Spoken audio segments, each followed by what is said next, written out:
Hi, my name is Vinod Anantoju. You're watching Brown Boy Films.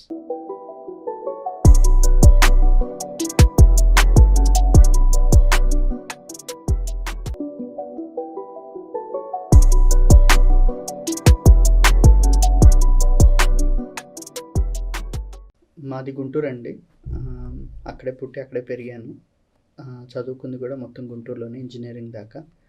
ఆ తర్వాత ఒక IT కంపెనీలో ఒక 7 years జాబ్ చేశాను. చదువుకునే స్టేజ్ నుంచే షార్ట్ ఫిల్మ్స్ చేయడం ఇంట్రెస్ట్ ఉండింది. అలాగే ఒక జాబ్ చేస్తూ చదువుకుంటూ ప్యారలల్గా ఒక 7-8 షార్ట్ ఫిల్మ్స్ చేశాను. ఆ తర్వాత ఒక పాయింట్లో ఇక ఫుల్ టైం ఫిల్మ్ మేకింగ్ చేయాలని అనిపించి జాబ్ క్విట్ చేసి ట్రయల్స్ స్టార్ట్ చేశాను. ఒక 3 years తర్వాత మిడిల్ క్లాస్ మెలడీస్ రిలీజ్ అయింది 2020 నవంబర్లో.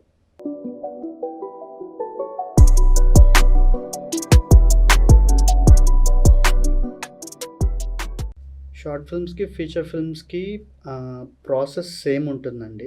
అంటే writing, execution, post, everything process ఒకటే. బేసిక్స్ అవే ఉంటాయి. కాకపోతే స్కేల్ పెరుగుతుంది, number of technicians, number of players పెరుగుతారు ఇక్కడ. ఒకప్పుడు మనము ఒక 2-3 ఫ్రెండ్స్ మాత్రమే ఉంటారు. వాళ్ళు లైట్ పట్టుకుంటారు, ఒకడు కెమెరా పట్టుకుంటాడు, ఇద్దరు యాక్ట్ చేస్తారు, అయిపోతుంది పని. ఇక్కడ లైట్ మ్యాన్ అని ఒక పెద్ద యూనిట్, ఒక జనరేటర్ యూనిట్, ట్రాక్ అండ్ ట్రాలీకి ఒక యూనిట్, ఇట్లాగా నెంబర్ ఆఫ్ ప్లేయర్స్ పెరుగుతారు, నెంబర్ ఆఫ్ పీపుల్ ఇన్వాల్వింగ్ అది ఎక్కువ ఉంటుందన్నమాట.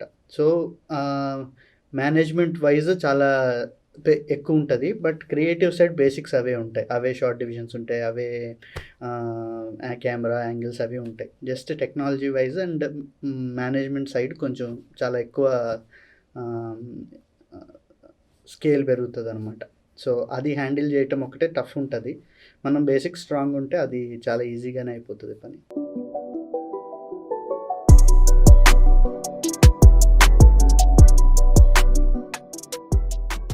ఎప్పుడో 2008లో స్టార్ట్ చేశాను నేను షార్ట్ ఫిల్మ్స్ చేయటం, ఇంజనీరింగ్ చదువుతున్నప్పుడు. అప్పటికి ఇంకా సెల్ ఫోన్స్ కెమెరాస్ కూడా ఉండేవి కావన్నమాట. సో ఎవరిదైనా ఫ్రెండ్ని ఎవరి దగ్గర వచ్చిన డిజిటల్ క్యామ్ ఉంటే అందులో వీడియో రికార్డింగ్ ఫీచర్ ఉంటే అది గొప్ప. సో అట్లాంటి కెమెరాలు ఎక్కడ దొరుకుతాయి, హ్యాండీ క్యామ్స్ ఎక్కడ దొరుకుతాయి అని వెతికి పట్టుకొని వాటితో షార్ట్ ఫిల్మ్ చేయటం.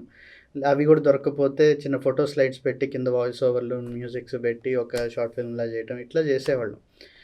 సో చిన్న చిన్నగా నా క్రాఫ్ట్ని నేను డెవలప్ చేసుకోవటానికి ట్రై చేసుకున్నాను అనమాట. అంటే ఈ షార్ట్ ఫిల్మ్లో ఈ టెక్నికల్ వైజ్ ఇంతే చేయగలిగితే నెక్స్ట్ షార్ట్ ఫిల్మ్లో ఇంకొంచెం ఎక్కువ చేయడానికి, బెటర్ కెమెరా వాడటానికి, బెటర్ సౌండ్ ఎట్లా తీసుకురావాలని ట్రై చేయటం, చిన్న చిన్న విఎఫ్ఎక్స్ ట్రై చేయటం, ఇట్లాంటివి కాన్స్టెంట్గా పుష్ చేసుకోవడానికి ట్రై చేశాను నేను.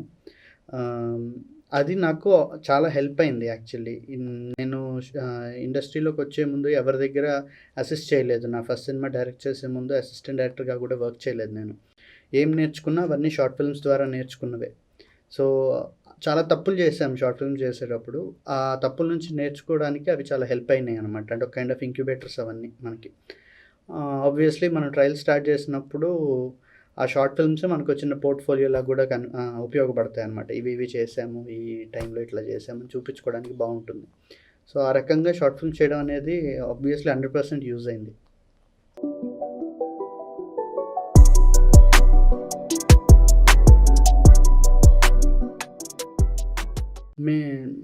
అంటే నాకు ఎటువంటి ఫార్మల్ ట్రైనింగ్ లేదు.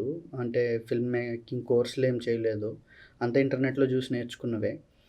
అండ్ ఇంకొకటి ఫైనాన్షియల్గా కూడా చాలా వీక్ ఉండేదన్నమాట. అంటే ఒక మంచి కెమెరాస్ ఎఫర్ట్ చేయలేకపోయేవాళ్ళం, లేదా ఏదన్నా మంచి లైట్ ఎఫర్ట్ చేయలేకపోయాం. సో మాదంతా కొంచెం డిఐవై స్టైల్ ఉండేది. లైక్ ఏదో ఒక టంగ్స్టన్ బల్బ్ తీసుకొని దానికి ఒక 4 పేపర్లు వేసి మాకు కావాల్సిన లైట్ ఎఫెక్ట్ తీసుకురావడానికి ట్రై చేయటం, ఇంట్లో దొరికే పీవీసీ పైపులతో కెమెరా ఒక ట్రాలీ లాంటివి తయారు చేయడం, ఇట్లాగ ట్రై చేసుకునేవాళ్ళం అనమాట. సో దానంతటికీ ఏమిటి ఇన్స్పిరేషన్ కాదు, అంటే ఒక మెజర్ ఏంటి, ఏ ఎఫెక్ట్ సాధించడం కోసం ఇవన్నీ చేస్తున్నామంటే ప్యారలల్గా మాతో పాటు చేస్తున్న షార్ట్ ఫిల్మ్ మేకర్స్ చేస్తున్నవి చూడటమే. ఇప్పుడు తరుణ్ కొన్ని అద్భుతమైన షార్ట్ ఫిల్మ్స్ చేశాడు ఆ టైంలో. అరే! ఇంత క్వాలిటీ ఎలా తీసుకొచ్చాడు? నా దగ్గరున్న ఎక్విప్‌మెంట్‌తో రావట్లేదు. ఏం జేయాలి? హుస్సేన్ షా కిరణ్ చాలా మంచి షార్ట్ ఫిల్మ్స్ చేసేవాళ్ళు ఆ టైంలో. సో, తను మంచి స్లైడ్ ఎలా తీసుకొచ్చాడు ఆ కెమెరా మూవ్‌మెంట్, దానికి నేనేం జేయాలి? సో, ఇట్లాగా వాళ్ళు చేస్తున్న షార్ట్ ఫిల్మ్స్‌ని నా దాన్ని కంపేర్ చేసుకుంటూ, వాళ్ళు అచీవ్ చేయగలిగింది నేను ఎట్లా అచీవ్ చేయాలనేది నేను కాన్స్టెంట్‌గా పుష్ చేసుకోవడానికి వాళ్ళకి బాగా హెల్ప్ అయినాయి యాక్చువల్లీ. సో, అట్లా నాతో పాటు కాంటెంపరరీగా చేస్తున్న వివేక్ ఆత్రేయ గావచ్చు, స్వరూప్ గావచ్చు, సో, వీళ్ళందరూ గూడా మేము యాక్చువల్లీ కొంచెం టచ్‌లో గూడా ఉండేవాళ్ళం. ఒకళ్ళకొకళ్ళం మాట్లాడుకుంటూ ఉండేవాళ్ళం. అదెట్లా చేసావు, ఇదెట్లా చేసావు అని మాట్లాడుకునేవాళ్ళం. సో, ఈ ఈ ఆహ్, ఆహ్, ఆ ఫెలోషిప్ ఒకళ్ళకొకళ్ళు ఫెలోస్‌లాగా హెల్ప్ జేసుకోవడం అనేది గూడా చాలా హెల్ప్ అవుతుంది. వాళ్ళందరూ ఇప్పుడు వన్ బై వన్ అందరం బయటకొస్తున్నారు ఫిల్మ్ మేకర్స్ లాగా. అది గూడా చాలా మంచి పరిణామం అనిపిస్తది నాకు. యాక్చువల్లీ వీళ్ళందరూ చాలా జెన్యూన్ పర్సన్స్ అనమాట. ఇప్పుడు నాకంటే ముందు వీళ్ళు 1, 2 ఇయర్స్ ముందు సినిమాలు చేసేసారు. తరుణ్ గాని, వివేక్ గాని, స్వరూప్ గాని. నేను ట్రయల్ స్టార్ట్ చేసినప్పుడు వీళ్ళందరూ గూడా హెల్పింగ్ హ్యాండ్స్ ఇచ్చారు. లైక్ వాళ్ళకి తెలిసిన ప్రొడ్యూసర్‌కి నన్ను రిఫర్ చేయటము, నా స్క్రిప్ట్ చదివి కొన్ని ఫీడ్‌బ్యాక్స్ ఇవ్వటము, సినిమా అయిన తర్వాత రఫ్ కట్ చూసి ఫీడ్‌బ్యాక్స్ ఇవ్వటము. అలాగే వాళ్ళ సినిమాలు గూడా ఇప్పుడు స్వరూప్ చేసే సినిమాకి దానికి సంబంధించినవి మాతో డిస్కస్ చేస్తుంటాడు. సో, ఇట్లా ఒక కొలాబరేటివ్ స్పేస్ అయితే చాలా బాగా ఉంది ఇప్పుడు ప్రస్తుతం మా మధ్యలో. ఇప్పుడొస్తున్న కాంటెంపరరీ ఫిల్మ్ మేకర్స్‌లో. ఐ హోప్ అది ఫ్యూచర్‌లో కూడా కంటిన్యూ అవుతదనుకుంటున్నాను నేను.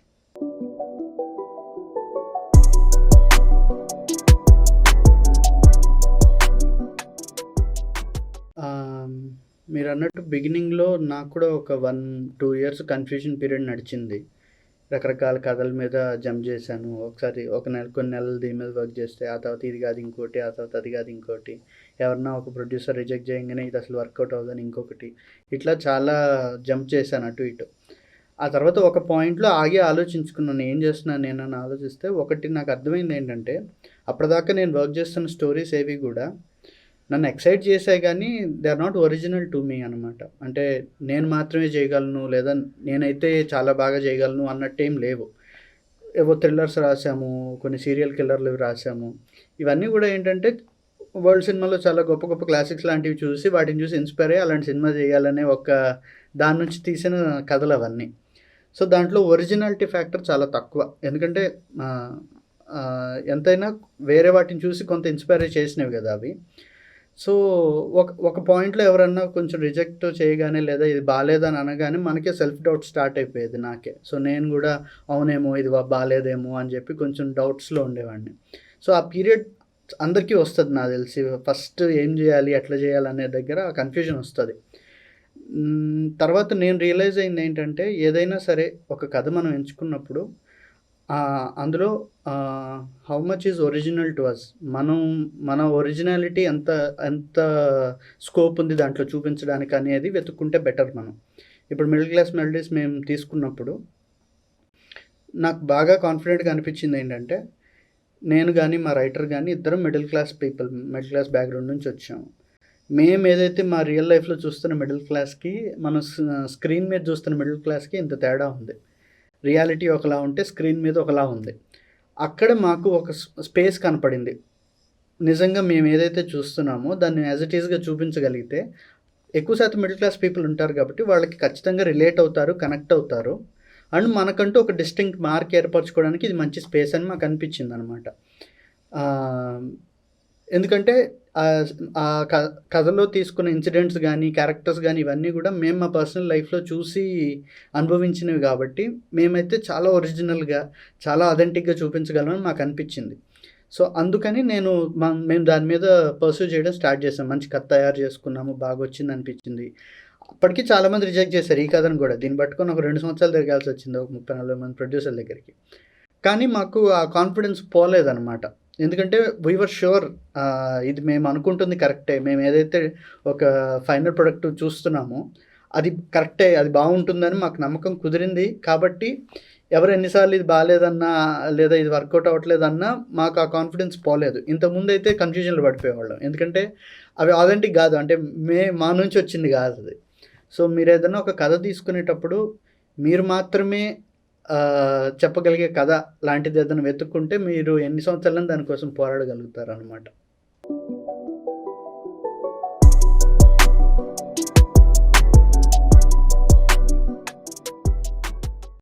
ఇప్పుడు ఈ స్టోరీ 'మిడిల్ క్లాస్ మెలోడీస్' రాస్తున్నప్పుడు మాకున్న ఆహ్, మేము కాన్ఫిడెంట్‌గా ఒకటి క్లారిటీ మాకు మొదటి నుంచి ఉన్నదేంటంటే, we're not selling a story.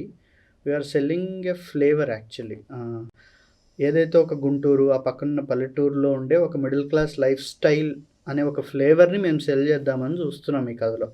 Story చూసుకుంటే చాలా సింపుల్ స్టోరీ. పెద్ద విపరీతమైన ఈవెంట్స్ ఏం జరగవు ఈ స్టోరీలో. చాలా సింపుల్‌గా జరుగుతాయి. సింపుల్ విషయాలు, డే టు డే జరిగే విషయాల మీదే కథ నడుస్తది.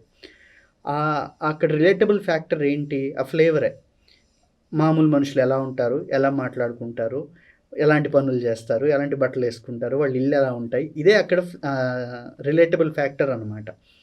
సో, ఆ క్లారిటీ ఉంది గాబట్టే మేము క్యారెక్టర్ డిజైన్స్‌లో గావచ్చు, వాళ్ళ బిహేవియర్‌లో గావచ్చు, వాళ్ళు మాట్లాడే డైలాగ్స్‌లో గావచ్చు, వాళ్ళ బట్టలు, వాళ్ళ చుట్టూ ఉండే ఇళ్ళు, వాటి ఆర్ట్ డిజైన్‌లో గావచ్చు, అన్నిట్లోనూ ఆ కేర్ తీసుకుందేంటంటే, వెరీ రియలిస్టిక్ పీపుల్. ఆ ఊళ్ళలో ఉండే మనుషులు ఎలా ఉంటారో అలాగే చూపించాలని మేము అనుకున్నాం.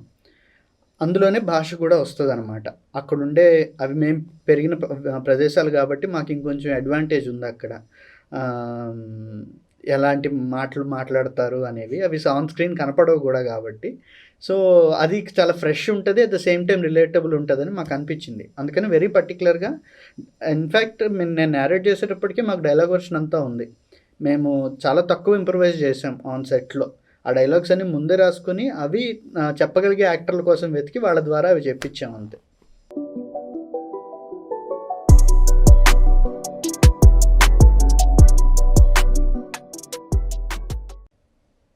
ఈ సినిమాకొచ్చేటప్పటికి డైలాగ్స్ అన్ని జనార్దన్ రాశాడు. జనార్దన్ పసుమర్తి. స్టోరీ కూడా ఎక్కువ శాతం తనే రాశాడు. సో, ఈ సినిమాకి మేము ఇలాంటి రైటింగ్ స్టైల్‌ని తీసుకున్నాం. వెరీ కొలోక్యువల్, బాగా మామూలు మనుషులు మాట్లాడుకునే భాష లాంటిది వెతికి పట్టుకున్నాము. జనార్దన్‌కి అది చాలా స్ట్రాంగ్ హోల్డ్ అనమాట.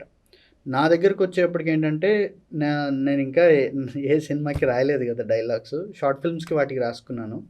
నేను డిస్టింక్ట్‌గా ఇది నా రైటింగ్ స్టైల్ అని పెట్టుకోకుండా, కథకి ఎట్లాంటి అవసరమైతే అలాంటివి రాయడానికి ప్రయత్నం చేస్తాను. ఇప్పుడు ఒక శూన్యం అనే షార్ట్ ఫిల్మ్ చేశాను. అందులో వెరీ బుక్కిష్ లాంగ్వేజ్ ఉంటది. కొలోక్యువల్ ఉండదు. ఎక్కువగా బుక్స్‌లో ఉండేంత ప్రౌఢమైనవిగా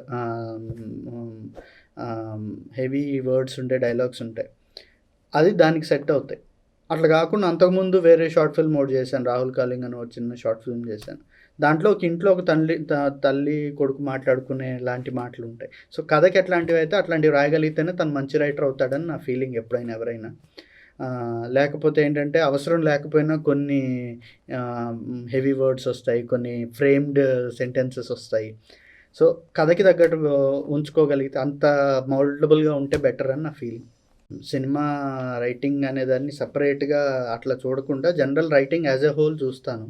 నాకు బుక్స్ నుంచి ఎక్కువ దొరుకుతాయనమాట. కొన్ని చాలా మంచి మంచి బుక్స్ ఉన్నాయి. ముళ్ళపూడి వెంకటరమణ గారివి నాకు బాగా నచ్చుతాయి. ఆయన రాసిన పుస్తకాల్లో ఉండే లాంగ్వేజ్ అది చాలా రియలిస్టిక్‌గా ఉంటూనే at the same time very quirky ఉంటది. ఆయనలా రాయగలిగితే చాలా బావుంటదనిపిస్తది. అట్లా కాకుండా కూడా చాలా మంచి ప్రౌఢమైన భాష వాడిన వాళ్ళు కొంతమందున్నారు. పాపినేని శివశంకర్ లాంటి వాళ్ళు. వాటి నుంచి కూడా కొంచెం ఇన్‌స్పైర్ అవుతాను.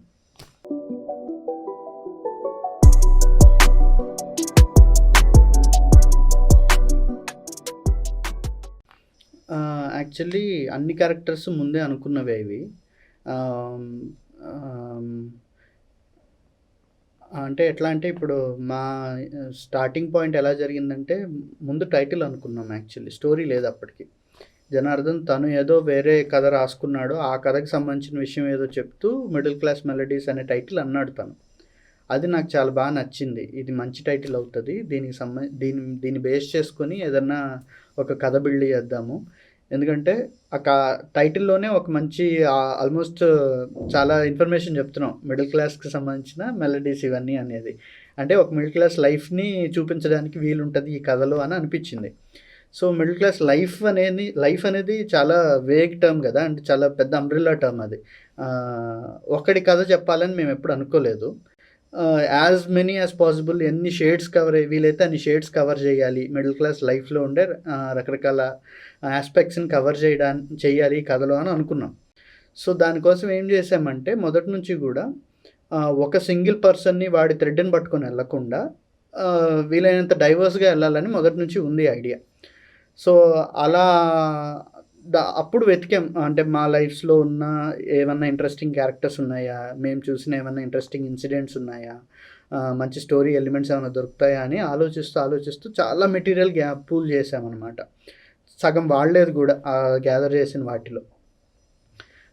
అలా వచ్చిన దాంట్లోనే ఈ బొంబాయి చట్నీ, రాఘవ అనే ఒక హోటల్ అనే ఒక థ్రెడ్, గోపాలు వాడి జాతకాలు అట్లా ఒక థ్రెడ్, మల్లికార్జున అనే ఆయన ఊరి కోసం రోడ్లు వేయించడం అతి మంచితనానికి పోయి అనేది ఒక థ్రెడ్, ఒక సెల్ ఫోన్ షాప్లో పనిచేసే అమ్మాయి, ఒక ఆటో డ్రైవరు వాళ్ళు తాగుబోతున్నాను అదొక థ్రెడ్. ఇలాగ చాలా థ్రెడ్స్. ఇవి కాకుండా కూడా ఇంకా చాలా థ్రెడ్స్ ఉండేవి.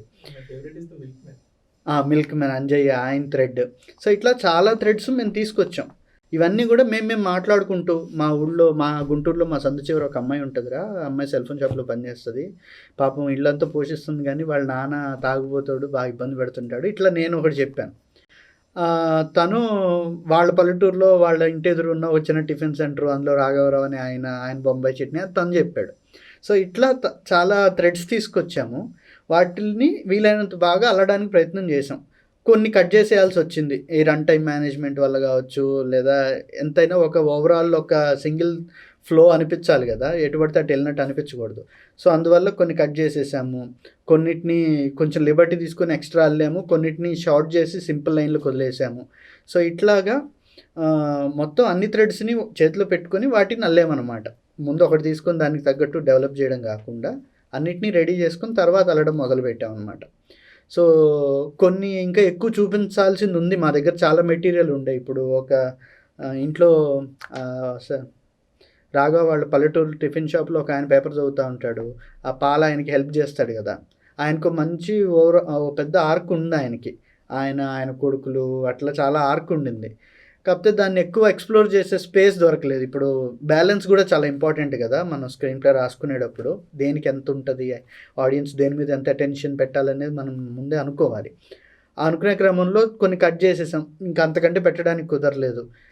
బట్ అదే అన్నీ చెప్పాలని ఉంది. సో దేనికి ఎంత వీలైతే అంతవరకే చెప్పుకుంటూ వచ్చామన్నమాట.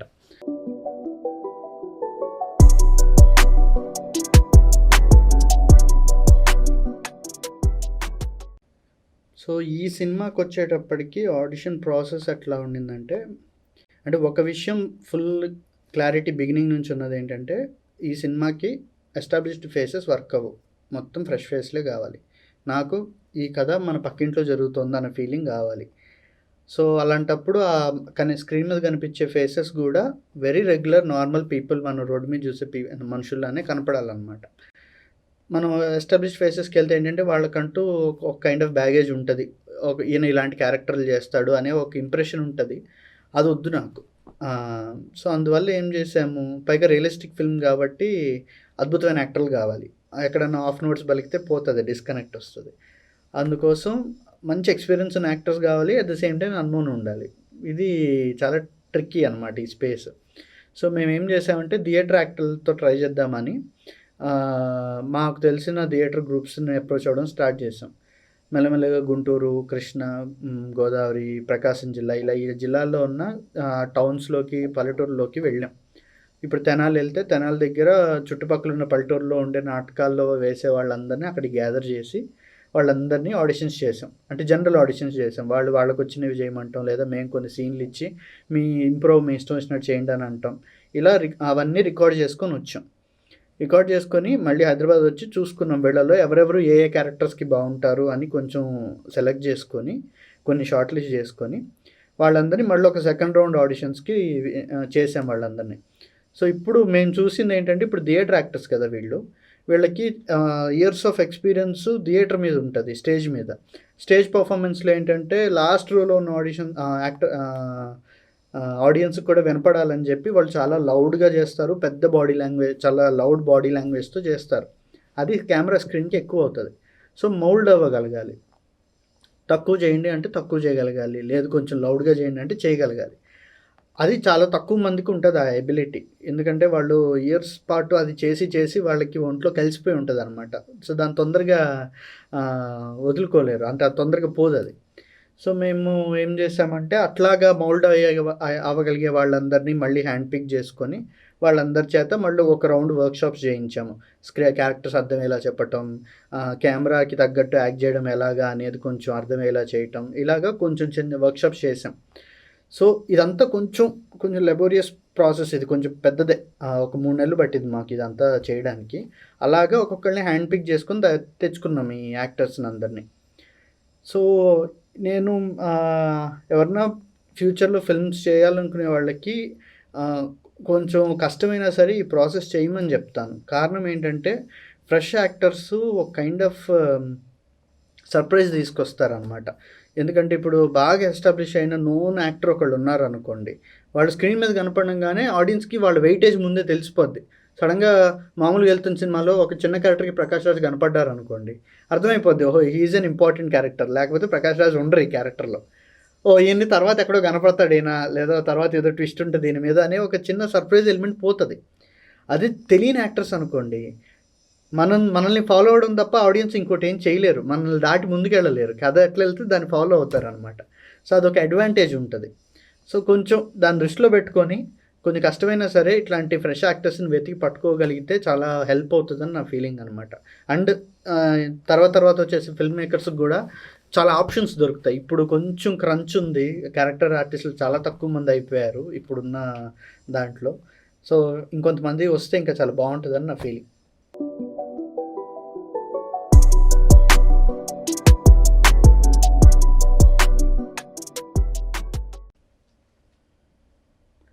Time has changed. అదైతే ష్యూర్ అది.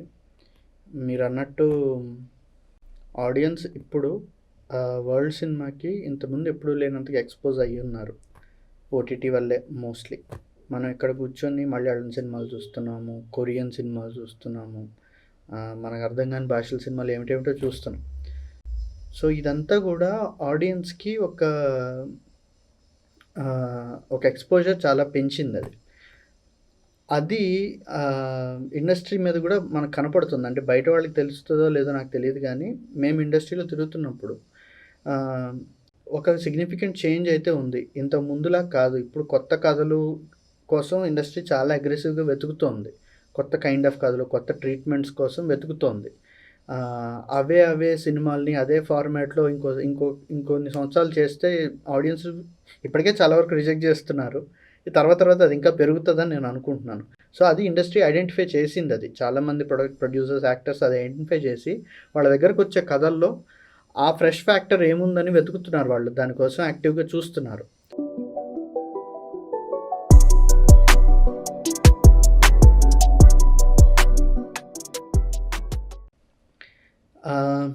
ఇప్పుడు ఇన్ని ఆడిషన్స్ చేశాం ఈ సినిమాకి. ఆడిషన్స్ చేసి ఇంతమంది యాక్టర్స్‌తో వర్క్ చేశాను. కొంతమంది ఆల్రెడీ సినిమాల్లో వర్క్ చేసిన యాక్టర్స్‌తో చేశాను. At the same time theatre యాక్టర్స్‌తో కూడా వర్క్ చేశాను. నాకు ఒకటి అనిపించింది ఏంటంటే అండి, యాక్టర్స్ ఎవరైనా సరే ఆడిషన్స్‌కి వెళ్ళాలి, లేదా ఆ రోల్స్ కోసం ప్రయత్నం చేస్తున్న వాళ్ళు దృష్టిలో పెట్టుకోవాల్సిన విషయాలు నాకు తెలిసి మేజర్‌గా ఒక గుణం ఉండాలి వాళ్ళకి. ఏంటంటే పాత్ర ఏమిటని అర్థం చేసుకొని దానికి తగ్గట్టు మోల్డ్ అవ్వగలిగే గుణం ఉండాలి. అలాంటి యాక్టర్ల కోసమే డైరెక్టర్లు ఎప్పుడైనా వెయిట్ చేస్తారు. ఏదో మాకొచ్చిన యాక్టింగే మేము చేస్తాము, మాకు ఈ స్టైల్ వచ్చు, మేము అట్లాగే చేస్తామంటే 1, 2 క్యారెక్టర్స్ కంటే ఎక్కువ చేయలేకపోతారు వాళ్ళు. అదృష్టం బాగుండి అది క్లిక్ అయితే మన వాళ్ళు స్టీరియోటైప్ చేసి అవే క్యారెక్టర్లు 10 సార్లు ఇస్తారేమో కానీ, జనరల్గా మేము ఎట్లాంటి యాక్టర్స్ కోసం చూస్తామంటే కథే డైరెక్టర్ చెప్పేది వినే ఓపిక ఉండాలి ఫస్ట్. ఆ వినింది బాగా అర్థం చేసుకొని, ఓన్ చేసుకొని, దాన్ని రీక్రియేట్ చేయగలిగే కెపాసిటీ ఉన్న వాళ్ళ కోసం చూస్తాం. సో, అలాంటి క్వాలిటీని మీరు డెవలప్ చేసుకుంటే చాలా బాగుంటుంది. అది నేను యాక్టర్లకి ఎవరికైనా చెప్పాలంటే అది చెప్తాను నేను.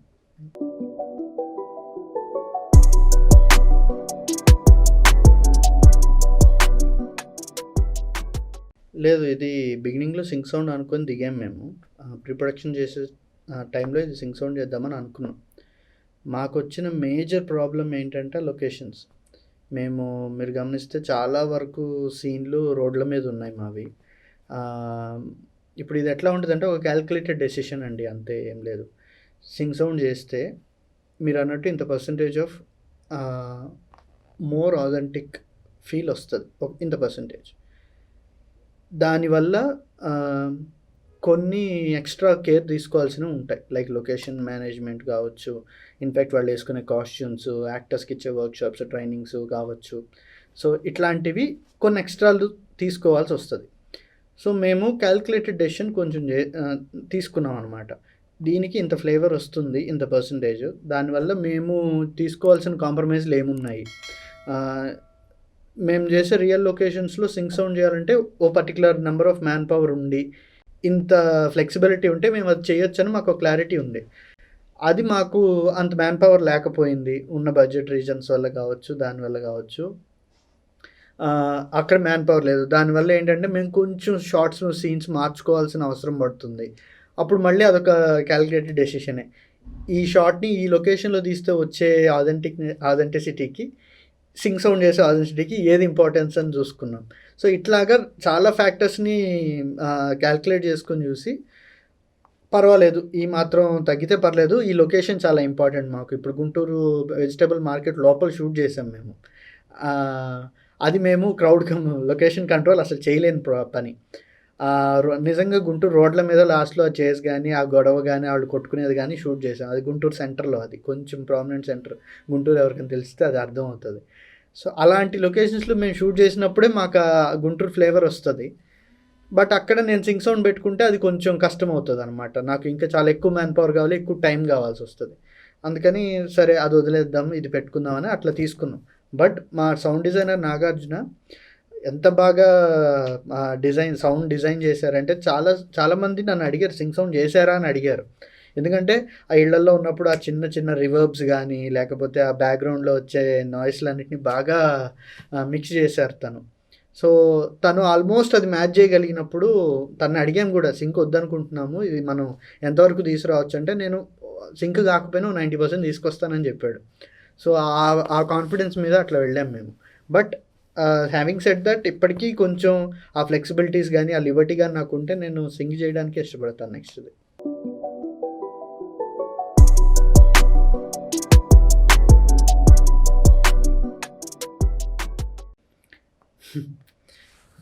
అంటే విపరీతమైన రెక్కీ చేసాం ఫస్ట్. నేను గుంటూరు వాడిని కాబట్టి నాకు ప్రతి సందు, ప్రతి బ్లాకు ఐడియా ఉంది. ఇక్కడ పెడితే ఇది వస్తది, ఇక్కడ పెడితే ఇది వస్తదని క్లారిటీ ఉంది. సినిమాటోగ్రాఫర్‌ని, మా ప్రొడక్షన్ టీమ్‌ని వీళ్ళందరినీ తీసుకెళ్ళాం. ఒక 2 సార్లు తీసుకెళ్ళాం అదే లొకేషన్స్‌కి. ఇక్కడ షూట్ చేద్దాం అనుకుంటున్నాము. ఇక్కడ లైటింగ్ ఈ టైంలో ఇలా ఉంటది. క్రౌడ్ మార్కెట్‌లో ఈ టైంలో ఎక్కువుంటారు, ఈ టైంలో తక్కువుంటారు. సో, ఇట్లాంటివన్నీ 1కి 2 సార్లు రెక్కీలు చేసి, అవన్నీ ఎంత వీలైతే అన్ని ఫ్యాక్టర్స్ ఉంటాయి కదా! మూవింగ్ ఫ్యాక్టర్స్ చాలా మనం ప్రెడిక్ట్ చేయలేనివి. అవన్నిటిని కొంచెం కంట్రోల్‌లో తెచ్చుకోవడానికి ట్రై చేశాం. బట్ స్టిల్ అది ఓన్లీ 30%. సెట్‌లోకొచ్చి అంటే షూట్ డేలే ఓ 70% అంతా బయటపడతదనమాట ప్రాబ్లమ్స్ అన్నీ. అవి ఉన్నాయని ముందే తెలుసు. బట్ చెయ్యాలి. అదైతే ఫిక్స్ అయ్యాం. సో, ఇప్పుడు తరుణ్ వాళ్ళు వచ్చిన దగ్గర కావచ్చు, ఇప్పుడు ఒకటుంది. ఫర్ ఎగ్జాంపుల్ ఇప్పుడు ఆ తాగుబోతు ఆయనను ఆటో డ్రైవరు రోడ్డు మధ్యలో కొట్టుకుంటే ఓ ట్రాఫిక్ జామ్ అవుతది. ట్రాఫిక్ జామ్ క్రియేట్ చేసేంత బడ్జెట్ లేదు ఆబ్వియస్‌లీ. సో, మేమేం చేసామంటే ఒక సెంటర్, నాకు తెలుసు ఒక సెంటర్‌లో ఇట్లా రోడ్డు 2గా చీలిపోద్ది. అక్కడ ఫుల్ ట్రాఫిక్ ఉంటది ఎప్పుడని తెలుసు. సో, మా యాక్టర్ ముందే రోజు వెళ్ళి చూసుకున్నాం ఏ బిల్డింగ్స్ మీద కెమెరాలు పెడితే మాకు వీలైనంత ఎక్కువ కవరేజ్ వస్తదని. ఉన్నది ఒకటే కెమెరా, మళ్ళీ మల్టిపుల్ కెమెరాస్ వాడే బడ్జెట్ లేదు. సో, ఒక్కటే టేక్ రావాలి, అది బాగా రావాలి. ఎక్కడ కెమెరా పెడితే బాగా కవరేజ్ అవుతది చూసుకున్నాం. అది లొకేషన్ సెట్ చేసుకున్నాం. యాక్టర్లను ఆ రోజు తీసుకొచ్చి వాళ్ళకి అప్పుడే చెప్పాను, మీకు మేమేం ప్రొవైడ్ చేయలేము, మీరు నిజంగా రోడ్డు మీద కొట్టుకోవాలి. మీరు అక్కడికి వచ్చి కొట్టుకుంటే జనం ఆగుతారు, మేము దాన్ని కవర్ చేసుకుంటాం. ఆబ్వియస్లీ రోడ్డు మీద ఎవడో ఆగి కొట్టుకుంటుంటే ఆగి చూస్తారు కదా! అట్లా క్రియేట్ చేద్దామని ట్రై చేసాం. యాక్టర్స్‌కు కోఆపరేషన్ ఉంది కాబట్టి అది సాధ్యపడింది. వాళ్ళిద్దరూ నిజంగానే రోడ్డు మీద వచ్చి ఆగిపోయి అక్కడ దిగి అరిసేసుకొని కొట్టుకుంటున్నారు. ఆ జనం అంతా ఆగిపోయి నిజంగానే చూస్తున్నారు. అంతా రియల్ ట్రాఫిక్ జామ్ అనమాట. సో, అట్లా దాన్ని కవర్ చేసాం అది. సో ఇట్లాగా మాకున్న లిమిటేషన్స్‌లో ఏం చేస్తే బెటర్‌గా వస్తదనేది అప్పటికప్పుడు కొన్ని ప్లాన్‌లేసుకొని షూట్ చేసుకున్నదే. బట్ ఇదంతా ఇట్లా వచ్చిందంటే కారణం ఒకటి మా ప్రొడక్షన్ సైడ్ నుంచి ఉన్న సపోర్టు. 2 మా ఏడీలు, మా డైరెక్షన్ టీము. సో అంత క్రౌడ్‌ని కంట్రోల్ కూడా చేయాలి కదా! సో తాళ్ళు పట్టుకొని జనాల్ని కంట్రోల్ చేసి ఫ్రేమ్‌లోకి రాకుండా ఆపి సో అదంతా చేసాం. వెరీ కేయోటిక్కే. బట్ అదే కాదు అట్లా చేస్తేనే అవి వస్తుంది ఆ ఫీల్. గుంటూరు రోడ్ల మీద చేస్తేనే ఆ ఫీల్ వస్తుంది కదా! సో ఇక అట్లా చేసాం. కాకపోతే అదే వీలైనంత ఎక్కువ రెక్కి చేసి ఎక్కువ ఫ్యాక్టర్స్‌ని ముందే ఎస్టిమేట్ చేయడానికి ట్రై చేస్తే అది కంట్రోల్ చేయొచ్చు అనమాట. మాట్లాడుకునేదే. అది ఆల్మోస్ట్ 10-13 టేకులు పడ్డాయి. అంటే షార్ట్ ఫిల్మ్ అని చెప్పాము. కెమెరా సెటప్ కూడా కొంచెం లైట్గా ఉండేలా చూసుకున్నాము. చిన్న స్టడీ క్యామ్ ఒకటి, పెద్ద పెద్ద హడావిడేం లేకుండా చిన్న సెటప్ లాగా పెట్టుకున్నాము. షార్ట్ ఫిల్మ్ అని చెప్పాము. ఫస్ట్ 4 టేకులు అందరూ ఇట్లా విచిత్రంగా చూస్తున్నారనమాట. చూడకూడదు మళ్ళీ క్రౌడ్ మమ్మల్ని. సో పర్లేదు ఇంకో టేక్ ఒక 10 టేకులు అయ్యేటప్పటికి వాళ్ళకి చిరాకు పుట్టింది. వీళ్ళు ఏదో చేసుకుంటున్నారు కానీ వాళ్ళ పనిలో వాళ్ళు ఉన్నారు. అప్పుడు చేసుకున్నాం ఒరిజినల్ టేకులు అని చెప్పి. అది అట్లా వర్క్ అయిందనమాట.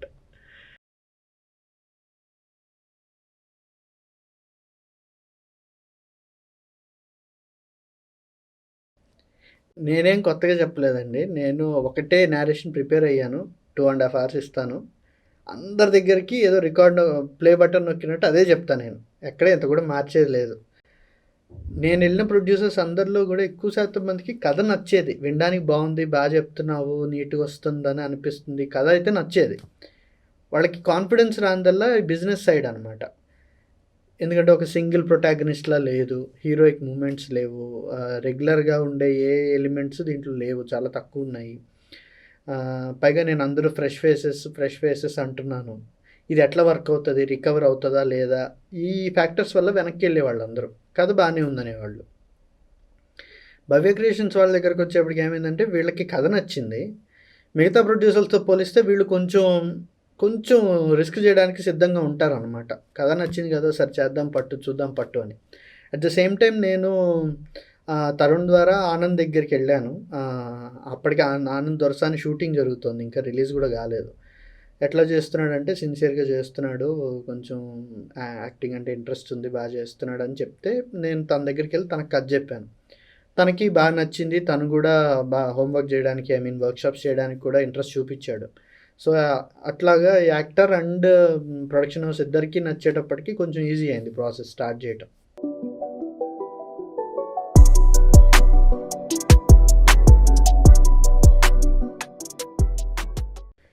నేనేం చేశానంటే మొత్తం స్క్రీన్ ప్లే రెడీ ఉండింది. With dialogue to dialogue screen play ready ఉండింది. నేను నేరేట్ చేయడం కూడా డైలాగ్ టు డైలాగ్ నేరేట్ చేసేవాడిని. దాంతోపాటు నేను గుంటూరు కాబట్టి నేను ఆయా ప్రదేశాల్లో తిరిగినప్పుడు ఆయా రోడ్లని, అక్కడ ఉండే లొకాలిటీని అంతా ఫొటోస్ అవి నా దగ్గర ఉండేవి. అవి ప్లస్ ఏం చేశానంటే నేను నాకు తెలిసిన ఒక మంచి ఆర్టిస్ట్ ఫ్రెండ్ ఉన్నాడు. సో తనతో ఒక చిన్న కాన్సెప్ట్ పోస్టర్ డిజైన్ చేసుకున్నాను అనమాట. అంటే లుక్ అండ్ ఫీల్ ఎలా వస్తుందని చెప్పడానికి. ఆ కాన్సెప్ట్ పోస్టర్ ఒకటి ప్రింట్ తీసుకొని బ్యాగ్లో పెట్టుకునేవాడిని. సో ఎవరన్నా ఏదన్నా అడగంగానే రిఫరెన్స్లు చూపిస్తాను కథ అయిన తర్వాత. ఇదిగోండి చూడడానికి కొంచెం ఇట్లా ఉంటుంది లుక్ అండ్ ఫీల్, ఇదిగోండి విలేజ్ ఫ్లేవర్ ఇలా ఉంటుంది, క్యారెక్టర్స్ కొంచెం చూడడానికి ఇలా ఉంటాయి, ఇదిగోండి గుంటూరులో ఈ రోడ్ల సంగతి నేను చెప్తున్నాను, ఇట్లా జరుగుతుంది అని చెప్పి. సో అవి కొంచెం విజువల్ సెన్స్ వాళ్ళకి క్రియేట్ చేయడానికి ట్రై చేసేవాడిని అనమాట. సో అవి కొంత హెల్ప్ అవుతాయి. స్టోరీ బోర్డ్స్ అవి అన్నీ ముందు వేయించలేదు, జస్ట్ ఈ పోస్టర్స్, చిన్న క్యారెక్టర్ డిజైన్స్ అవి ఎంతవరకే తీసుకెళ్ళాను అనమాట నేను. అయితే అంటే ఎవరైనా ఇప్పుడు పిచ్చింగ్స్ చేస్తున్న వాళ్ళకి ఏదన్నా చిన్న యూజ్ అవుతుందేమో చూడండి ఇది. ఎందుకంటే ప్రొడ్యూసర్స్ అందరికీ కూడా ఇప్పుడు మనకి క్లారిటీ ఉంటుంది, మనం ఏం తీయబోతున్నాము అనేది మనకి మైండ్లో క్లారిటీ ఉంటుంది. కానీ అది మనం ఓరల్గా ఎక్స్ప్లెయిన్ చేసినంత మాత్రం అవతల క్లియర్గా అర్థం కాదు. వాళ్ళు మనం ఏదైనా కథ చెప్పగానే దాన్ని ఏదో ఒక బ్రాకెట్లో పెట్టడానికి ప్రయత్నం చేస్తాడు ఏ ప్రొడ్యూసర్ అయినా. ఇది ఎలాంటి సినిమా అని, పలానా పెళ్లి చూపులు లాంటి సినిమా, లేదు పలానా ఓ మంచి క్రైమ్ థ్రిల్లర్ ఉంది ఏదైనా హిట్ అనుకోండి, గూఢచారి అనుకోండి, పలానా గూఢచారి లాంటి సినిమా, ఇలాగా మనం ఒక రిఫరెన్స్ ఇస్తే వాళ్ళకి ఓహో ఇలాంటి సినిమానా అని ఒక బ్రాకెట్ చేసుకోవడానికి ప్రయత్నం చేస్తారు ఫస్ట్. ఎవరైనా చేస్తారు అది, ఎందుకంటే మన మైండ్లో ఉన్న విజువల్ వాళ్ళకి క్లియర్గా అర్థం కాదు కదా మనం చెప్పినప్పుడు. సో ఇప్పుడు మీది కనుక ఏదైనా అట్లాంటి మంచి రెఫరెన్సెస్, డైరెక్ట్ రెఫరెన్సెస్ ఉంటే ఆ రెఫరెన్స్లు ఇవ్వండి, అది హెల్ప్ అవుతుంది. కాకపోతే that doesn't mean you are replicating that movie. అలాంటి సినిమాని ఇంకోటి చేస్తున్నా అని కాదు. వాళ్ళకి చెప్పండి, ఇదిగోండి ఈ పోర్షన్ లేదా ఈ విజువల్ కొంచెం అలా ఉంటుందండి, సినిమా టోన్ ఇలా ఉంటుంది కానీ కథ వేరు, ఇట్లా ఏదైనా చెప్పడానికి మీరు ప్రయత్నం చేస్తే వాళ్ళకి కొంచెం ఈజీ ఉంటుంది అనమాట ప్రాసెస్ చేసుకోవడం. నా దగ్గరకు వచ్చేప్పటికి అది ప్రాబ్లం ఎందుకైందంటే, ఇలాంటి రిఫరెన్స్, డైరెక్ట్ రిఫరెన్స్ తెలుగులో ఈ మధ్యకాలంలో ఎక్కడ రాలేదు. అంతకుముందు జంధ్యాల గారు చేశారు, బాపు గారు కొంత చేశారు. అవి నేను చెప్తే అవన్నీ అప్పుడు సినిమాలు పాతకాలం కదా, ఇప్పుడు వర్క్ అవుతుందా లేదా అని డౌట్ వచ్చేది వాళ్ళకి. లేదా ఏదైనా పలానా మలయాళం సినిమా అని ఏదైనా ఎగ్జాంపుల్ చెప్తే అసలు అది ఇక్కడ వర్క్ అవుతుందా, తెలుగు ఆడియన్స్ చూస్తారా, చూడరు, ఇట్లాంటి కొన్ని నోషన్స్ ఉండేవన్నమాట. సో అందువల్ల నేను ఈ అప్రోచ్కి వెళ్ళాను. సరే అవన్నీ తీసేయండి, ఇదిగోండి ఇది పోస్టర్ ఇట్లా ఉంటుంది, ఇదిగోండి ఇవి విలేజెస్, ఇదిగోండి రఫ్గా ఇట్లాంటి షాట్ ఉంటుంది అని నేను కొన్ని రఫ్గా చేసి చూపించాను. ఒక చిన్న డెమో వీడియో కూడా చేశాను నేను. ఒక 4 కొంచెం ఇంట్రెస్టింగ్ ఉండే ఒక 4 సీన్లు తీసుకొని, నాకు తెలిసిన 4 యాక్టర్లను పెట్టుకొని, అంటే ఫాదర్కి వేరే యాక్టర్ని, మదర్కి వేరే యాక్టర్ని, ఇట్లా ఒక యాక్టర్స్ని పెట్టుకొని ఒక 4 సీన్లు షూట్ చేసి అవి ఎడిట్ చేసి రఫ్గా మ్యూజిక్ కూడా చేసి చూపించాను నేను. సో ఇట్లాంటివి చేసామన్నమాట. అప్పుడు వాళ్ళకి ఓహో టోన్ ఇదా, సినిమా ఇలా ఉండబోతుందా అనేది ఒక క్లారిటీ వస్తుంది. అలాగే మీరు మీ కథకి ఎట్లాంటి పిచ్ చేస్తే బాగుంటుంది అనేది ఒకసారి ఆలోచించండి, అది హెల్ప్ అవుతుంది నేను అనుకోవడం.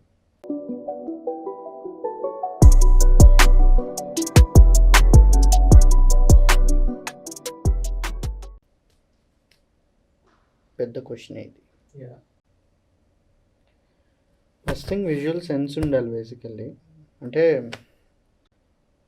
చాలామందికి ఎట్లా ఉంటుందంటే, రాయడం వస్తే డైరెక్టర్ అవ్వచ్చు అన్నట్టు ఉంటుంది. యాక్చువల్లీ కాదు, రెండు చాలా డిఫరెంట్ థింగ్స్ అవి. నాకు తెలిసిన చాలామంది ఉన్నారు మంచిగా రాయగలరు, దాని ఇది యాక్చువల్లీ ఇది వేరే లాంగ్వేజ్, అది వేరే లాంగ్వేజ్, అది విజువల్ లాంగ్వేజ్ డైరెక్షన్ అనేది నాకు తెలిసి. దీన్ని స్క్రీన్ మీదకి ట్రాన్స్ఫార్మ్ చేయటం చేత కాదనమాట, కొత్తగా చేయాలి మళ్ళీ, అది రాదు. ఇక్కడ బాగా రాస్తారు, మంచి డైలాగులు రాస్తారు, మంచి సీన్స్ రాస్తారు, దాన్ని విజువల్ ఫార్మాట్లోకి కన్వర్ట్ చేయడం చేత కాదు చాలామందికి. అంటే ఇప్పుడు ఒకడు ఆలోచిస్తున్నాడు అనేదాన్ని చూపించాలి. ఎలా? సీన్కి తగ్గట్టు దాన్ని షార్ట్స్లోకి డివైడ్ చేయాలి దాన్ని. అట్లా కూడా చేయొచ్చు, ఒక చిన్న బ్లాక్ పెట్టి ఇట్లాగా ఆలోచిస్తున్నాడు అన్నట్టు. అలా కాకుండా చిన్నగా వాడు ఒక ఫ్రౌన్ పెట్టి చిన్న ఛార్జిని పెట్టారనుకోండి, అయినా కన్వే అవుతుంది. సో ఇది అసలు కంప్లీట్ డిఫరెంట్ లాంగ్వేజ్ అనమాట. రాయటం వేరు, ఇది వేరు. చాలామంది ఇక్కడ కన్ఫ్యూజ్ అవుతారు, ఇండస్ట్రీ కూడా కన్ఫ్యూజ్ అవుతుంది నన్ను అడిగితే. ఎందుకంటే సార్ నేను డైరెక్టర్ని సార్ అని అప్రోచ్ అవ్వగానే, ఏం కథలు ఉన్నాయి నీ దగ్గర అంటారు. నేను డైరెక్టర్ని సార్, రైటర్ని కాదు. ఆ డిఫరెన్స్ ఇండస్ట్రీ గుర్తించట్లా ఇప్పటికీ. ఇప్పుడు కొంచెం ఏమైనా మారుతుందేమో కానీ ఎందుకో అది చాలా స్ట్రాంగ్గా పడిపోయింది అనమాట. ఏంటి, డైరెక్టర్ అంటే వాడు రైటర్ కూడా అయి ఉంటాడు, లేదా వాడు కథలే రాసుకోగలుగుతాడు అనేది ఒకటి ఎందుకో అది అందరూ నమ్ముతారు కామన్గా. అది కరెక్ట్ కాదు యాక్చువల్లీ. ఎందుకంటే direction is something very different from writing. ఎవరైనా వేరే రైటర్ రాసిన దాన్ని అద్భుతంగా డైరెక్ట్ చేసిన డైరెక్టర్లు ఉన్నారు. మణిరత్నం ఫర్ ఎగ్జాంపుల్, ఆయన ఎంత అద్భుతంగా డైరెక్ట్ చేస్తారు వేరే వాళ్ళు రాసిన దాన్ని కూడా. సో నాకు తెలిసి డైరెక్టర్కి ఉండాల్సిన ఫస్ట్ మేజర్ క్వాలిటీ ఏంటంటే విజువల్ స్టోరీ టెల్లింగ్ వచ్చి ఉండాలి. అంటే పేపర్ మీద ఉన్న దాన్ని ఏ రకంగా విజువల్ కింద ట్రాన్స్లేట్ చేస్తే ఆ డిజైర్డ్ ఎఫెక్ట్ వస్తుందనే క్లారిటీ డైరెక్టర్కి ఉండాలి. అది ఫస్ట్ థింగ్ నాకు తెలిసి డైరెక్టర్కి ఉండాల్సిన మేజర్ థింగ్. చదివిన దాన్ని విజువలైజ్ చేయగలడం, దాన్ని ఏం చేస్తే అచీవ్ చేయగలం అనేది ఆ క్లారిటీ ఉండటమే డైరెక్టర్కి ఉండాల్సిన ఫస్ట్ క్వాలిటీ నాకు తెలిసి. సెకండ్ థింగ్, కొంచెం ఎడిట్ సెన్స్ ఉంటే చాలా హెల్ప్ అవుతుంది డైరెక్టర్ కన్నా ఫీలింగ్ అనమాట. మందికి అది కొంచెం తక్కువ ఉందనుకోండి, వేస్టేజ్ ఎక్కువైపోతూ ఉంటుంది. ఎందుకంటే ఇప్పుడు ఏ షాట్ తర్వాత ఏ షాట్ వస్తది. ఇందాక నేను అన్నదే ఆ విజువల్ లాంగ్వేజ్ కొంచెం బాగా అర్థమైతే, ఈ షాట్ తర్వాత ఈ షాట్, ఈ షాట్ తర్వాత ఈ షాట్ అనే క్లారిటీ మైండ్‌లో ఉంటది. ఆ షాట్స్ ఎలా తీయాలి, అవి ఎడిట్‌లో ఎలా జాయిన్ అవుతాయి అనే క్లారిటీ ఉంటే చాలా హెల్ప్ అవుతదనమాట. డైరెక్టర్‌కి మంచి అడ్వాంటేజ్ ఉంటది. అది లేదనుకోండి, ఒక యాంగిల్‌లో మొత్తం సీన్ చేయించి, మళ్ళీ ఇంకో యాంగిల్‌లో మొత్తం సీన్ చేయించి, ఆ తర్వాత అవన్నీ ఎడిట్‌లో కూర్చొని కుట్టుకొని, ఇట్లా చాలా టైమ్ అండ్ మనీ వేస్ట్ కూడా అవుతది. ఎఫర్ట్ వేస్ట్ అవుతది. అది మనం సేవ్ చేయొచ్చు యాక్చువల్లీ. సో, అది లేదనుకోండి, ఆటోమేటిక్‌గా ఎప్పుడైనా ఆడియన్స్ విజువల్ కంట్రోల్ చేస్తది ఆడియన్స్‌ని. అంటే కట్టిపడేసి అట్లా చూస్తుండేలా చేస్తది గదా! ఆ ఎడిట్ ప్యాటర్న్ అదంతా ముందే సెట్ అయ్యి నీట్‌గా లేకపోతే ఆడియన్స్‌కి కొంచెం తెలిసిపోతా ఉంటది. షేకీగా ఎళ్తుంది స్టోరీ అని. కాన్ఫిడెంట్‌గా ఎళ్ళేదానికి, ఒక షేకీగా అతికిచ్చి ఎళ్ళేదానికి చాలా డిఫరెన్స్ ఉంటదనమాట. అది ఒక సినిమాలో ఏదో సెట్ అయినా రెండో సినిమాకి దొరికిపోతాం. అది లూజ్ అయిపోతది మొత్తం స్టోరీ. గ్రిప్పింగ్‌గా రాదు. సో, ఎడిట్ సెన్స్ ఒకటి చాలా ఉంటే చాలా హెల్ప్ అవుతది డైరెక్టర్‌కనేది నా ఫీలింగ్. మూడోది ఆబ్వియస్‌లీ కమ్యూనికేషన్ బావుండాలి. ఎందుకంటే అసలు ఫైనల్ అవుట్‌పుట్ ఏమొస్తదనేది డైరెక్టర్‌కి ఒకడికి తప్ప ఇంకెవడికి తెలీదు సెట్ మీద. అదే డైరెక్టర్‌కి ఏదైతే చెప్తాడో దాన్ని వాళ్ళు ఫాలో అవుతారు తప్ప, ఓహో! సంథింగ్ ఏదో బాగొస్తదనే ఒక నమ్మకంతో ఫాలో అవుతారు తప్ప, వాళ్ళందరికీ ఫైనల్ అవుట్‌పుట్ మీద విజన్ ఉండదు. సో, డైరెక్టరే తను అనుకున్నది క్లియర్‌గా చెప్పగలగాలి. నాకు ఇక్కడి నుంచి ఇక్కడి దాకే గావాలిది. లేదా ఇక్కడి నుంచి అక్కడి దాకా గావాలిది అనే ఒకటి క్లియర్‌గా చెప్పగలగాలి. ఇదొద్దు, ఇది కావాలి అనే క్లారిటీ డైరెక్టర్‌కి ఉండాలి. అట్ ద సేమ్ టైమ్ అది వాళ్ళకి అర్థమయ్యేలా చెప్పాలి మల్టిపుల్ ప్లేయర్స్‌కి. Right from makeup man to పెద్ద యాక్టర్ గూడా అందరికీ కలిపి. సో, ఆ కమ్యూనికేషన్ అనేది ఉండాలి. అది ఉంటే చాలా హెల్ప్ అవుతదనమాట. అది లేకపోతే చాలా ప్రాబ్లమ్స్ ఫేస్ చేస్తాం మనం. ఇక నాలుగోది ఏమన్నా ఉంటే అది మేనేజ్మెంట్ స్కిల్స్ అనమాట. ఎందుకంటే నేనేమనుకుంటానంటే ఫిల్మ్ మేకింగ్ అంతా ప్రీ ప్రొడక్షన్‌లోనే జరుగుతది. ఆ తర్వాత జరిగేదంతా డ్యామేజ్ కంట్రోల్ అది. ఫిల్మ్ మేకింగ్ గాదు. ఎందుకంటే మనం షూట్‌కెళ్ళే ముందు దాకా చాలా విజువల్స్ ఊహించుకుంటాము. అలా చేద్దాం, ఇలా చేద్దాం, అలా జరుగుతది, ఇలా జరుగుతదని చాలా ఊహించుకుంటాం. అక్కడ ఫిల్మ్ తయారవుతది. ఫిల్మ్ మేకింగ్ ఓవరాల్ విజన్ అక్కడ తయారవుతది. ఆ తర్వాత నుంచి జరిగేదంతా డ్యామేజే దానికి. యాక్టర్ సరిగ్గా చేయరు, లొకేషన్ సపోర్ట్ చేయదు, లేదా టెక్నీషియన్స్‌తో ఇష్యూస్ వస్తాయి, లేదా టెక్నికల్ ప్రాబ్లమ్స్ వస్తాయి. అంతా అక్కడి నుంచి జరిగేదంతా ప్రాబ్లమ్ సాల్వింగే. సెట్‌లో ఈరోజు ఇది తీయాలి, వర్షం పడుతుంది. ఏం చేయాలి? ఆలోచించి ఏదో అంత డ్యామేజ్ అవ్వకుండా ఎంత డ్యామేజ్‌లో మనం బయటపడొచ్చు అనేది ఆలోచించి చేయటమే. సో, ఆ మేనేజ్మెంట్ స్కిల్స్ డైరెక్టర్‌కి చాలా ఇంపార్టెంట్. ఎందుకంటే సెట్ ముందుకెళ్ళేదాకే ఫిల్మ్ మేకింగ్. ఆ తర్వాత అంతా డ్యామేజ్ కంట్రోలే.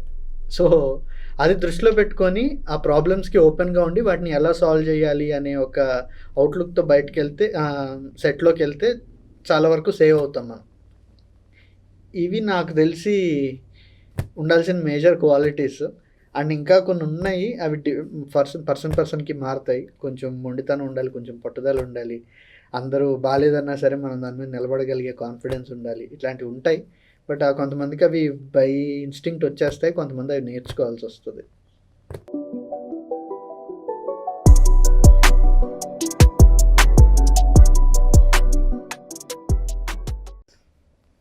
ఒక్కటి విషయం మనకి క్లారిటీ ఉండాలి ఏంటంటే అండి, మనం జనరలైజ్ చేయలేము. మిగతా లాంగ్వేజ్ సినిమాలతో పోలిస్తే మనది అని జనరలైజ్ చేయలేం. ఎందుకంటే మనం ఇప్పుడు ఒక ఎగ్జాంపుల్‌గా మలయాళం సినిమాని చూస్తున్నారనుకోండి. మలయాళం సినిమాలో ఆ టాప్ క్రీమ్ ఏదైతే ఉందో అది మాత్రమే మనం చూస్తున్నాం. అక్కడ సంవత్సరానికి 100, 200 సినిమాలొస్తాయి. అయన్నీ మనం చూడట్లా. ఏదైతే ఎక్సెల్ చేశారో, ఏ సినిమాల్లో అయితే వాళ్ళు content wise, craft wise excel చేశారో అది వరకే మనం చూస్తున్నాం ఇక్కడ. ఆ క్రీమ్‌తో మొత్తం అన్ని సినిమాలని కంపేర్ చేయకూడదు. ఆ జనరలైజేషన్ అట్లా చేయకూడదు ఫస్ట్ థింగ్. సెకండ్ థింగ్ ఏంటంటే, ఆ క్రీమ్‌లో వాళ్ళు ఏదో ఒకటి అచీవ్ చేశారు కదా! అది ఏం అచీవ్ చేశారనేది మనం స్టడీ చేయాలి ఫస్ట్. అది అవసరం. నేనేమనుకుంటానంటే, సరే మంచికో, చెడుకో మనం ఒక పద్ధతిలో సినిమాలు చేయడానికి అలవాటు పడున్నాం ఇండస్ట్రీ. ఇండస్ట్రీ అంటే ఇక్కడ right from light men, makeup men వీళ్ళతో నుంచి మొదలుపెట్టి ప్రొడ్యూసర్స్, స్టార్స్‌తో సహా అందరూ కలిపి.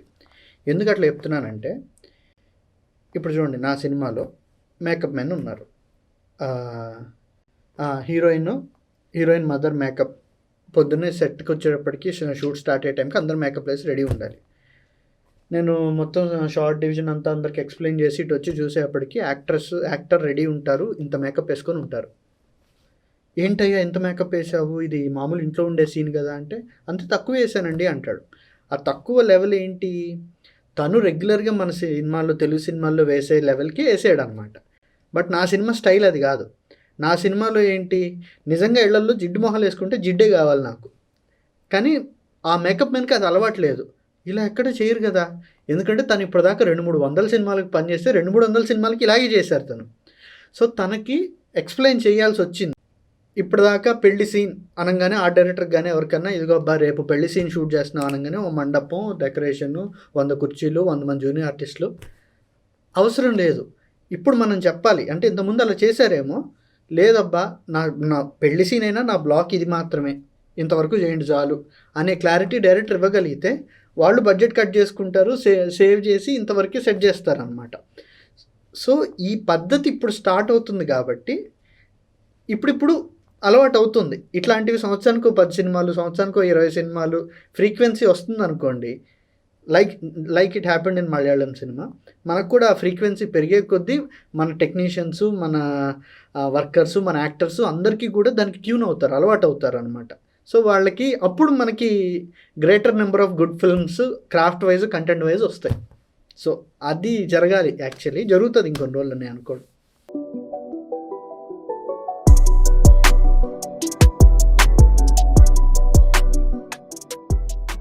యాహ్! ఉంటది. తప్పకుండా ఉంటది. అండ్ ఈ సినిమా మేము యాక్చువల్లీ థియేటర్ కోసమనే అనుకున్నాం. ఎందుకు పర్టిక్యులర్ థియేటర్ అంటున్నానంటే, ఇందులో కొన్ని న్యూయాన్స్డ్ మూమెంట్స్ కొన్నున్నాయి.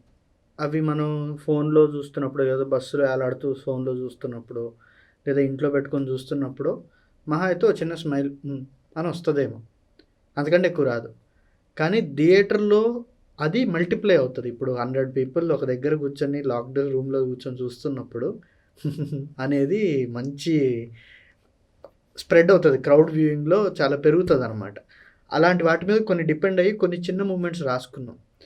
అవి ఓటీటీలో వచ్చి లేదా ఇట్లా ఫోన్‌లోనూ ఎక్కడో రోడ్డు మీదో లేదా టీవీలోను చూస్తున్నప్పుడు అవి అంత నోటీస్ అవ్వవు. ఎంతైతే ఇంపాక్ట్‌ఫుల్‌గా రావాలో ఆ ఇంపాక్ట్ కొంచెం తగ్గుతది. కొంచెం లౌడ్ మూమెంట్స్ మాత్రమే ఎక్కువ వర్క్ అవుతాయి. ఎందుకంటే స్క్రీన్ సైజ్ చిన్నది, చుట్టూ డిస్టర్బ్డ్ ఎన్విరాన్మెంట్ ఉంటది కాబట్టి, ఆ స్టోరీలో వచ్చే ఓవరాల్ ట్విస్ట్‌లు, టర్న్‌లే ఎక్కువ ఎక్కుతాయి తప్ప, చిన్న చిన్న న్యూయాన్స్‌లనేవి థియేటర్‌లో రిజిస్టర్ అయినంత బాగా ఇక్కడ రిజిస్టర్ అవ్వవు. అదొక డిఫరెన్స్ ఉంటది. మేము ఈ సినిమా రాసుకున్నప్పుడు థియేటర్‌ని దృష్టిలో పెట్టుకునే రాసుకున్నాం. కొన్ని మూమెంట్లు let it be as subtle as possible. థియేటర్‌లో బాగా జనాలు దాన్ని గుర్తిస్తారు అని అనుకుని రాసాము. అవి అంతగా నోటీస్ అవ్వలేదు. అంటే చాలా వరకు అయినాయి. ఇంకా అవ్వాల్సినవి చాలా ఉన్నాయని నా ఫీలింగ్. అవి అంత అవ్వలేదు. కారణం ఇదే. ఎందుకంటే జనాలు చూసే పద్ధతి మారుతది కాబట్టి. చాలా డిస్టర్బెన్స్‌లు మధ్యలో చూస్తారు. సగంలో చూస్తూ అమ్మ నీళ్ళు పెట్టావా వేడి నీళ్ళు అని చెప్పి ఇటు తిరుగుతారు. ఈలోపు ఒక మూమెంట్ ఎగిరిపోద్ది. సో, ఇట్లాంటివి ఉంటాయి కదా! ఆ ప్రాబ్లమ్స్ చూసుకోవాలి. అండ్ కంటెంట్ వైజ్ కూడా ఇట్లాంటి డిఫరెన్సెస్ ఉంటాయి. అట్ ద సేమ్ టైమ్ కొంచెం ఎక్కువ లిబర్టీ ఉంటది మనకి ఓటీటీ దగ్గరికి వచ్చేప్పటికి. ఎందుకంటే ఇప్పటికైతే ఇంకా అక్కడ సెన్సార్ గాని అది లేదు. చూసేవాడు వాడు ఓన్ డిస్క్రిషన్‌తో చూస్తున్నాడు కాబట్టి, మనం కొంచెం కంటెంట్ ఇంకొంచెం ఎక్కువ ఎక్స్‌ప్లోర్ చేయడానికి స్కోప్ ఉంది. నాట్ లైక్ అంటే సెక్స్ అండ్ వయలెన్స్ అని మాత్రమే అనట్లేదు. మనకిక్కడ ఇప్పుడు థియేటర్‌లో దగ్గరకొస్తే మనం కాస్ట్ గురించి మాట్లాడలేము. క్లాస్ డివైడ్ గురించి ఎక్కువ మాట్లాడలేము. ఏదన్నా చిన్న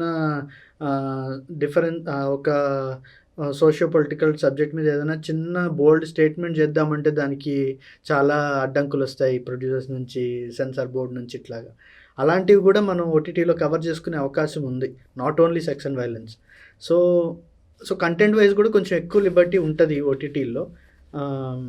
సో, ఆ డిఫరెన్స్ అంటే ఉంది. అండ్ టెక్నికల్ థింగ్స్ కూడా చాలా మారతాయి. థియేటర్‌కి ఒకలా చేస్తాము. ఓటీటీకి ఒకలా చేయాల్సొస్తది. లేదంటే మనం చూసే స్మార్ట్ ఫోన్ స్క్రీన్స్‌లో బాగా బ్లాక్స్ అయిపోతాయి అన్నీ ఎక్కువ. సౌండ్ డిజైన్ కూడా అంతే. ఇక్కడ థియేటర్‌లో మనకి చాలా సటిల్ డీటెయిల్స్ తెలిసే అవకాశం ఉంటది. ఫోనుల్లో, ల్యాప్‌టాప్‌లో అంత తెలీదు కదా! సో, ఆ మిక్స్ కూడా కొంచెం మార్చాల్సొస్తది.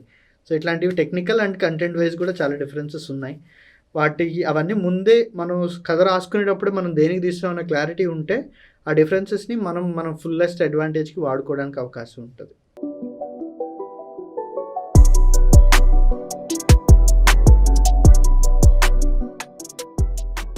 ఓటీటీ కట్ ఏమైనా మారిందా?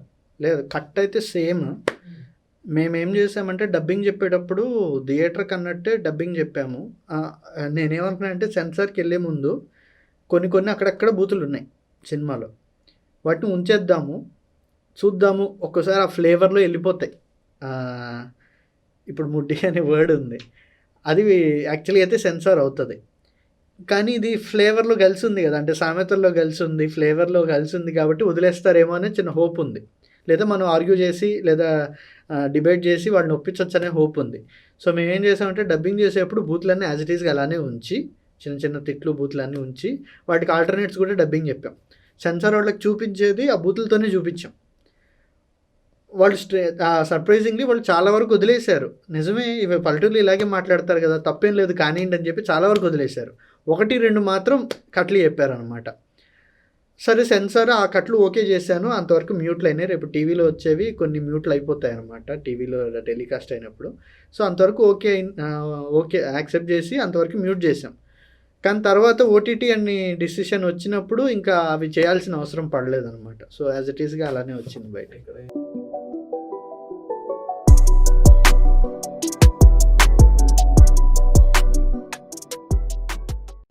నెక్స్ట్ జానరా ఫిక్స్ అవ్వలేదు. ఒక 2-3 స్క్రిప్ట్స్ మీద వర్క్ చేస్తున్నాం ప్రస్తుతం. ఒక్కో జానర్లో ఉంది. ఒకటేమో అడ్వెంచర్ కామెడీ ఉంది, ఇంకోటేమో యాక్షన్ డ్రామా ఉంది. సో రకరకాల ఉన్నాయి. ఒకటి సైన్స్ ఫిక్షన్ ఉంది. సో ఏది అనేది ఇంకా లాక్ అవ్వలేదు. మోస్ట్లీ ఒక కమింగ్ 2-3 వీక్స్లో ఒకటి లాక్ అయ్యి దాని మీద ముందుకెళ్తాము. నా వర్క్ అయితే ఇదే, చేసిందే మళ్ళీ మళ్ళీ చేయకుండా నన్ను నేను పుష్ చేసుకోవాలి, నాకు కొంచెం ఛాలెంజింగ్గా అనిపించాలి, ఇంకొంచెం నేర్చుకోవడానికి స్కోప్ ఉండేలా చూసుకుంటాను నెక్స్ట్ ప్రాజెక్ట్స్ చేసేది. సో అది నా నెక్స్ట్ ప్రాజెక్ట్స్ గురించి చెప్పదలిచింది అదే.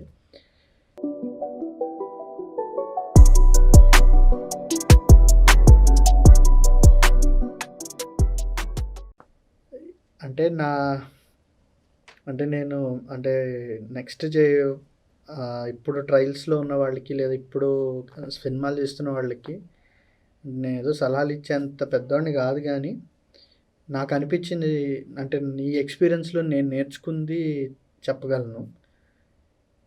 ఏంటంటే ఎట్టి పరిస్థితుల్లోనూ we have to be honest to our self. అంటే మనం ఏం చేస్తాం అనుకుంటున్నాము, అది గొప్పది కాదా, ఏదైనా సరే అది మనకి మనం ఆనెస్ట్గా ఉండాలి ఎప్పుడైనా సరే అని నాకు అనిపిస్తుంది. మొదట్లో నాకు కూడా కొన్ని ఏవో ఫ్యాంటసీలు ఉండేవి, మంచి ఫేమ్ రావాలి, మంచి నేమ్ రావాలి, బాగా డబ్బులు సంపాదించాలి. ఇవి ఆనెస్ట్ థింగ్స్ కావండి. ఆర్టిస్ట్ అని చెప్పుకుంటూ వేరే ఇవి అంబిషన్స్ ఉంటూ అట్లా మనల్ని మనం ఎప్పుడు మోసం చేసుకోకూడదని నా feeling. Be honest to yourself అంతే. Thank you for watching. Do like, share and subscribe to Brown Boy Films.